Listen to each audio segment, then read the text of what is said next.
Hey everybody, this is Maxine Taylor one more time with another edition of my Trumpology report.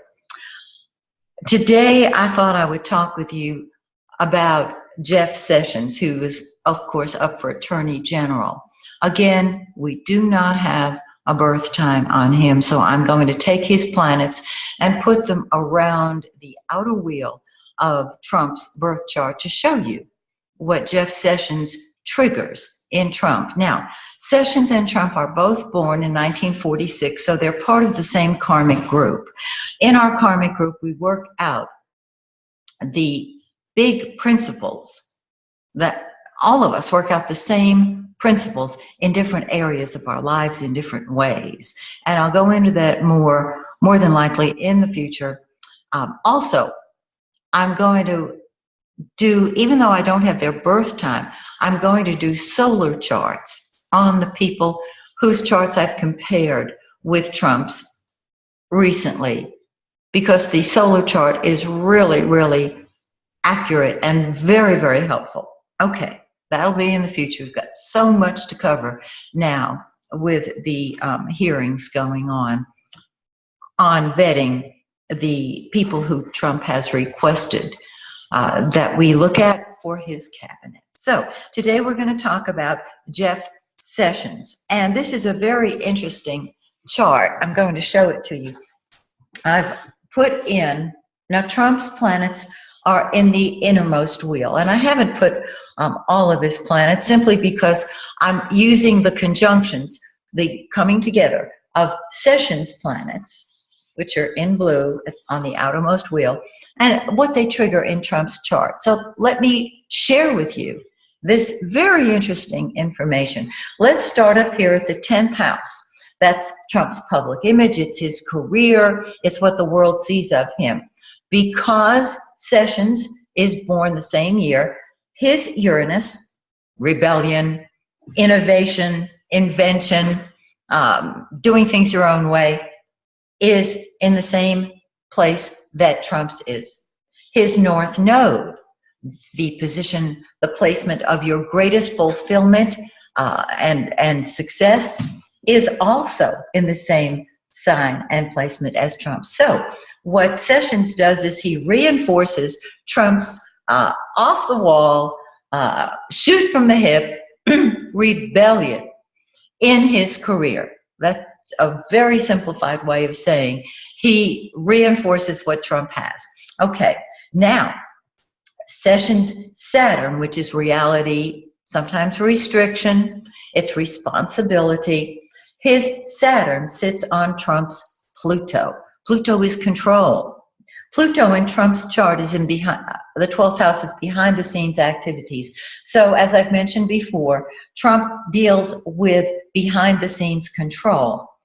Sessions wants to grab hold of that and maybe control it on some level, bring it into practical application, maybe even squelch some of it at the same time that his own Pluto reinforces Trump's Pluto. So what Sessions does is reinforce Trump's need to be in control from behind the scenes. Very interesting. Now let's look over here at the second house of money. Neptune, which is the dreamer. Neptune either dissolves what it touches or it fulfills the dream. It can be fantasy, or it can be the dream come true. Okay, Sessions' Neptune sits on Trump's Neptune in his second house. Trump is very idealistic about money. Neptune in the second is traditionally a non-materialistic attitude toward money. Well, in this case, it indicates that Trump is not going to hold back when it comes to his money. He has a dream of how he's going to create it. And with Jupiter in his second house, he has financial abundance. So Sessions' Neptune reinforces the dream and can inspire, I call it the visions of sugar plums, in Trump's mind relating to money. Sessions' Jupiter and Venus sit in Trump's third house. Now, Jupiter is the great benefic. Venus is the lesser benefic. Jupiter expands. So Jupiter in Trump's third house of the conscious mind expands his ideas and his mouth. He's got ideas and he's going to share them. His Venus, Sessions' Venus, brings loving thoughts. Both of these can bring financial thoughts to bear on Trump's thinking. But Venus can help him because with the home and family picture, the homeland, so to speak, because it brings a loving note to all things domestic. So let's look at that fourth house of home, family, and real estate.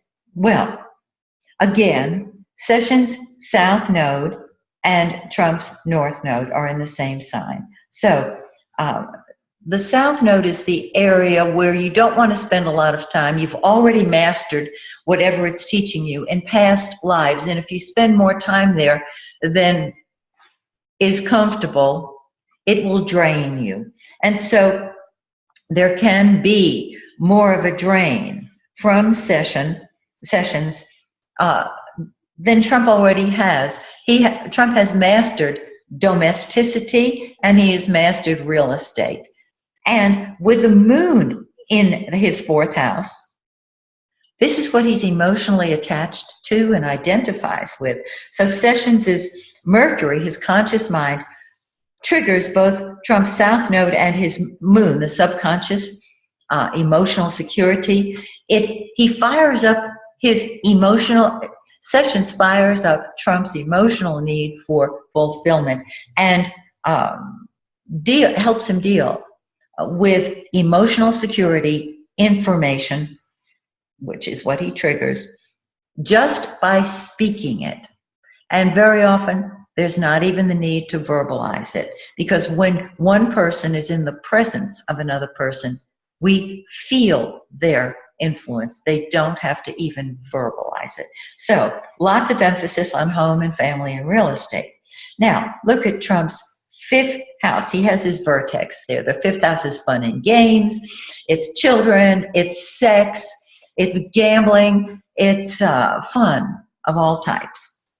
Sessions' sun, the center of your life, is in that fifth house, and he awakens it even more. So he's encouraging Trump to have fun, maybe to take a gamble or two. Mars is also, Sessions' Mars is in that fifth house. Mars in the fifth triggers enormous sexual energy, enormous fun energy, and Sessions' moon, the emotional fulfillment, the looking for emotional fulfillment. Now, because we don't have a birth time, we really do not know the degree that Sessions' moon is in.